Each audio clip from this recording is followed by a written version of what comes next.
4월 18일 화요일 새벽기도에 하나님 앞에 드립니다. 여호와께서 모세에게 말씀하여 이르시되 이스라엘 자손에게 말하여 그들에게 이르라. 너희는 내가 주어 살게 할 땅에 들어가서 여호와께 화제나 번제나 선을 갚는 제사나 낙헌제나 정한 절기제에 소나 양을 여호와께 향기롭게 드릴 때에 그러한 헌물을 드리는 자는 고운 가루 10분의 1에 기름 4분의 1 흰을 섞어 여호와께 소제로 드릴 것이며, 번제나 다른 제사로 드리는 제물이 어린 양이면 전제로 포도주 4분의 1 흰을 준비할 것이며, 수량이면 소제로 고운 가루 10분의 2에 기름 3분의 1 흰을 섞어 준비하고, 전제로 포도주 3분의 1 흰을 드려 여호와 앞에 향기롭게 할 것이요, 번제로나 서원을 갚는 제사로나 화목제로 수송아지를 예비하여 여호와께 드릴 때에는 소제로 고운 가루 10분의 3 에바에 기름 반 흰을 섞어 그 숫송아지와 함께 드리고, 전제로 포도주 반 흰을 드려 여호와 앞에 향기로운 화제를 삼을지어다. 숫송아지나 순양이나 어린 순양이나 어린 염소에는 그 마리수마다 위와 같이 행하되 너희가 준비하는 수요를 따라 각기 수요에 맞게 하라. 누구든지 본토 수생이 여호와께 향기로운 화제를 드릴 때는 이 법대로 할 것이요, 너희 중에 거류하는 타국인이나 너희 중에 대대로 있는 자나 누구든지 여호와께 향기로운 화제를 드릴 때에는 너희가 하는 대로 그도 그리할 것이라. 회중 곧 너희에게나 거류하는 타국인에게나 같은 율례이니 너희의 대대로 영원한 율례라. 너희가 어떠한 대로 타국인도 여호와 앞에 그러하리라. 너희에게나 너희 중에 거류하는 타국인에게나 같은 법도 같은 규례이니라. 여호와께서 모세에게 말씀하여 이르시되 이스라엘 자손에게 말하여 이르라. 너희는 내가 인도하는 땅에 들어가거든 그 땅의 양식을 먹을 때 여호와께 거제를 드리되 너희의 처음 익은 곡식가루 떡을 거제로 타작마당에 거제같이 들어 드리라. 함께 읽겠습니다. 너희의 처음 익은 곡식 가루떡을 대대 여호와께 거제로 드릴지니라. 아멘. 13장과 14장의 말씀은 가데스 바냐에서 정탐꾼들의 정탐의 결과를 보고받으면서 여호수아와 갈렙과 같이 하나님의 약속의 말씀을 붙들고 그리고 비전을 가지고서 풀어나간 것이 아니라 모세와 아론을 원망하고 그리고 여호수아와 갈렙을 돌로 쳐서 죽이려고 하게 되었던 그 분위기 속에 하나님이 그냥 계시지 않았죠. 그 10명의 정탐꾼들을 처형하게 하시고 그리고 온 백성들을 향하여서 또한 심판하시게 되는 그런 하나님의 준엄한 심판이 있었습니다. 결국 정탐의 실패였고 가나안 땅의 정착에 대한 출발이 어긋나지게 되었다라고 하는 것입니다. 그런데 갑자기 15장에 보게 되면은 그 정말 특별한 사건과 관련되어서 백성들이 어떤 마음가짐과 됨됨일까라고 하는 그러한 내용이 나오는 것이 아니라 제사의 보완에 대하여서 나오게 되는 것입니다. 미처 레위기 그리고 출애굽기에 소개하게 되었던 제사의 내용 가운데서 보완되어야 될 것을 말씀하여 주게 됩니다. 그런데 이 제사는 어디서 드릴 것이냐라고 말하게 되면은 가나안에 들어가면이라고 말하게 됩니다. 그래서 오늘 여기서 초점은 가나안 땅에 들어가게 되면서 드리게 될 제사에 대한 구체적인 방법들을 또 이렇게 소개하여 주었다라고 하는 거죠. 여기 2절을 보시게 되면은 이스라엘 자손에게 말하여 그들에게 이르라. 너희는 내가 주어 살게 할 땅에 들어가서입니다. 우리는 그 땅을 가나안 땅, 젖과 꿀이 흐르는 땅, 약속의 땅이라고 말하게 됩니다. 그런데 거기 하나로 그 표현이 끝나는 것이 아닙니다. 18절입니다. 이스라엘 자손에게 말하여 이르라. 너희는 내가 인도하는 땅에 들어가거든 이라고 이렇게 표현하고 있습니다.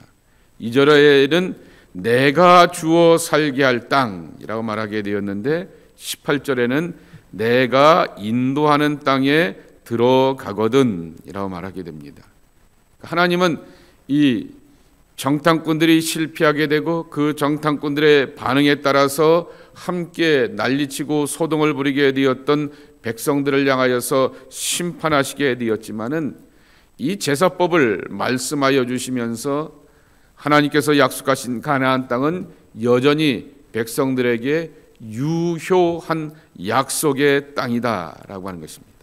그런데 이 유효한 약속의 땅은 내가 주어서 살게 할 땅이고 그리고 또한 내가 인도하여서 또한 들어가게 할 땅이다라고 하는 그러한 말씀인 것입니다.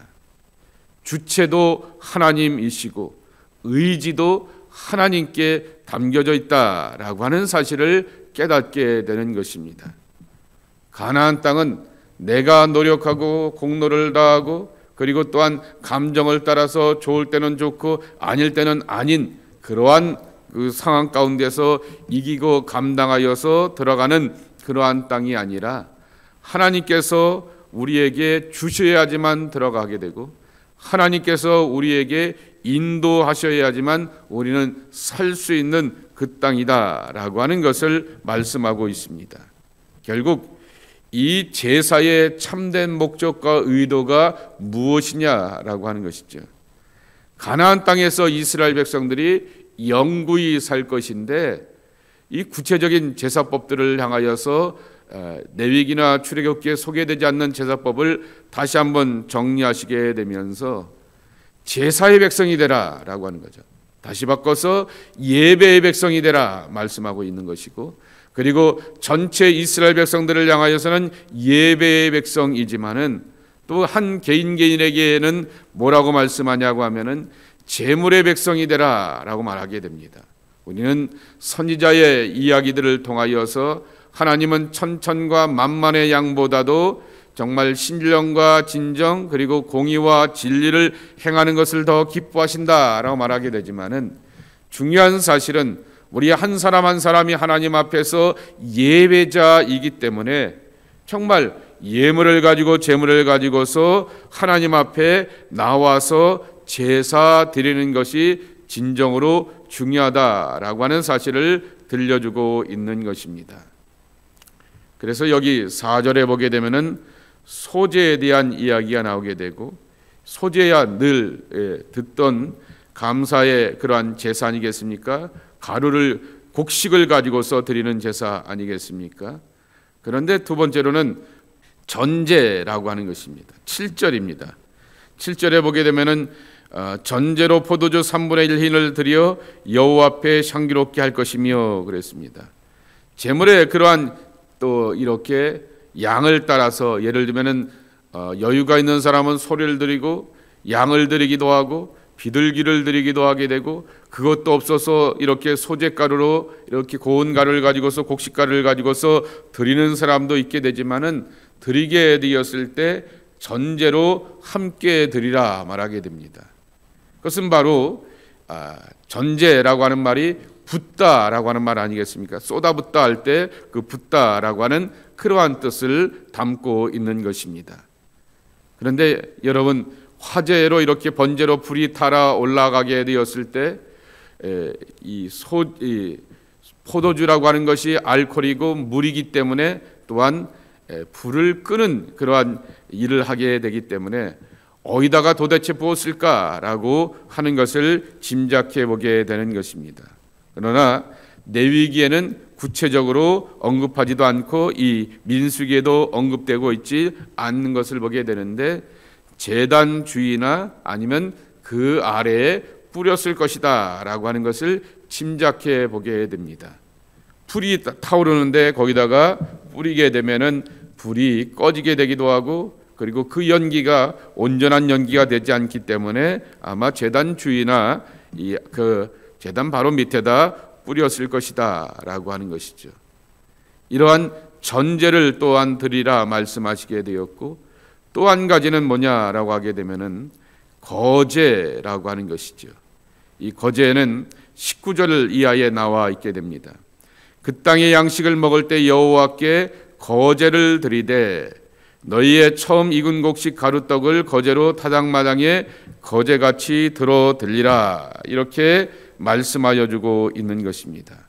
거제는 소재의 그것을 가지고서 떡을 만들어서 높이 들어 올려서 드리는 제사라고 하는 것입니다.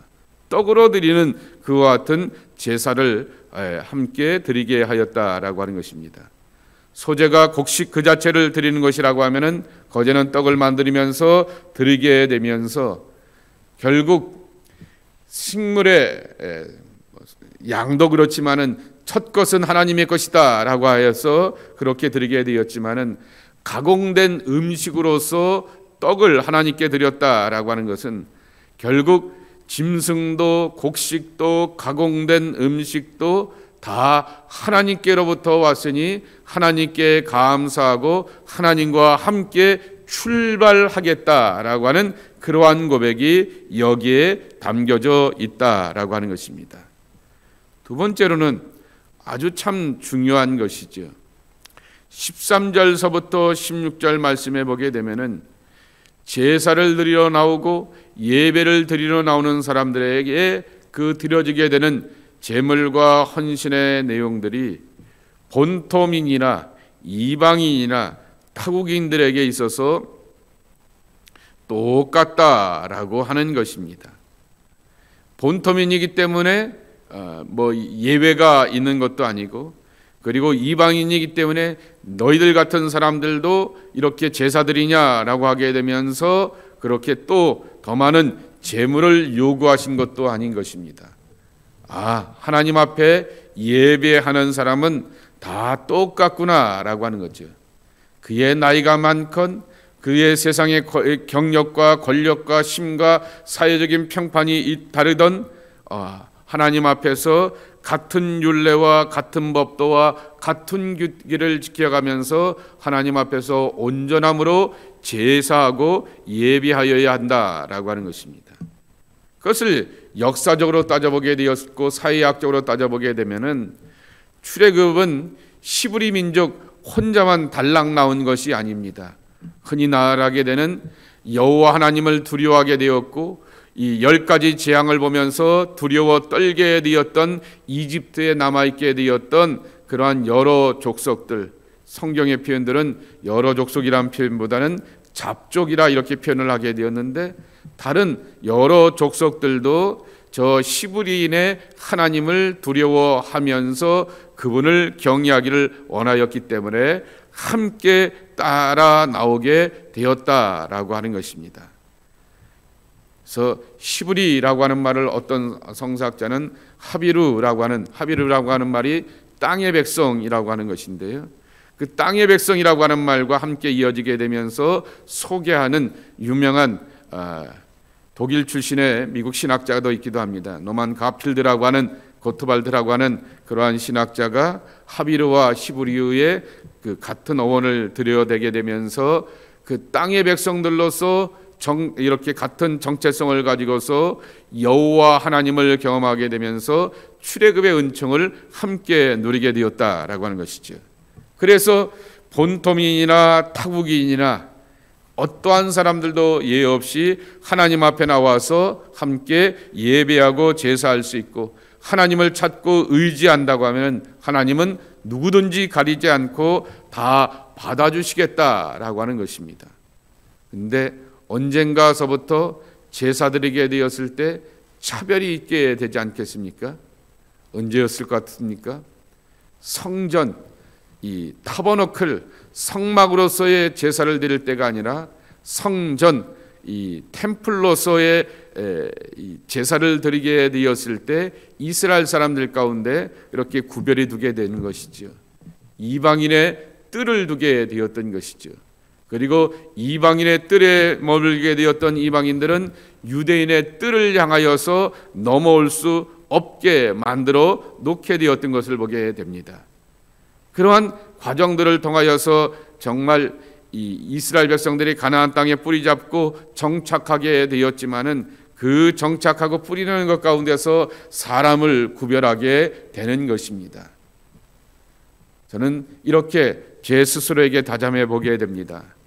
내가 스스로 사람을 가려서 이렇게 판단하게 되면 하나님이 분명히 내 언행 심사에 대하여서 가려서 판단하실 것이다 라고 하는 두렵고 그렇게 떨리는 마음이 제 안에 있게 됩니다. 내가 사람을 가리면 하나님이 나를 향하여서 가려서 볼 것이다 라고 하는 것이죠. 그러면 내게는 남을 그러한 것들이 별로 없습니다. 하나님이 나에 대하여서 따져 묻게 되고 가려 묻게 되고 나의 언행 심사에 대하여서 일일이 체크업하시게 되면은 심판자 되신 하나님 앞에 내가 남겨질 것이 별로 없다라고 하는 그러한 생각인 것입니다. 그래서 사람인 거로 감정이 섞여서 어떠한 신학적이고 신앙적인 판단 가운데서 사람을 따져보기도 하고 분별해보기도 하고 판단해보기도 하지만은 그러한 가운데서 정말 예수 그리스도의 넓고 포용적인 사랑, 그것이 당연히 신앙의 사람으로서 우리 안에 있어야 되겠지만은 그것보다도 제 마음속에는 항상 그러한 태도를 가지고서 사람을 대하려고 하게 됩니다. 네가 사람을 가려 하나님도 너를 향하여서 가릴 것이다 라고 하는 그러한 두려운 마음이 제게 있는 것입니다. 제가 이것을 함께 나누게 되었던 바탕이 뭐가 될까라고 하는 것이죠. 오늘 13절서부터 16절까지의 말씀에 보게 되면은 본토인이나 타국인에게 있어서 제사법이 다른 것이 없었다라고 하는 것이죠. 다 같은 마음, 같은 열정, 같은 정성과 진실한 마음을 가지고서 하나님 앞에 나와서 예배하는 것, 하나님이 그것을 가장 좋아하시고 기뻐하신다라고 하는 것이죠. 이것이 바로 하나님 앞에서 예배자의 우리의 참 정성과 모습이 되어야 한다라고 하는 것이고, 공동체가 이웃과 더불어서 예배하고 제사할 때의 모습이라 말할 수 있을 것입니다. 아무튼 이러한 모든 제사법을 다시 한번 언급하시게 되었던 그 이유는 하나님께서 가나안 땅을 인도하신다 그랬습니다. 하나님께서 가나안 땅에 이스라엘 백성들을 들어가게 하셔서 그 땅에서 영구히 살게 하실 것이다 라고 말씀하여 주셨던 것입니다.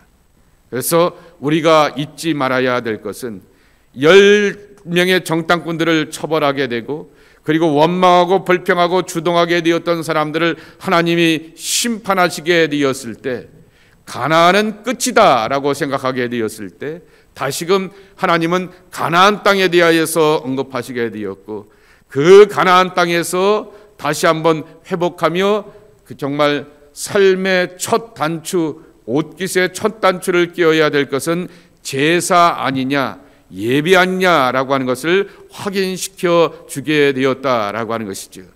우리가 우리의 미래를 향하여서 준비해야 될 것 참 많습니다.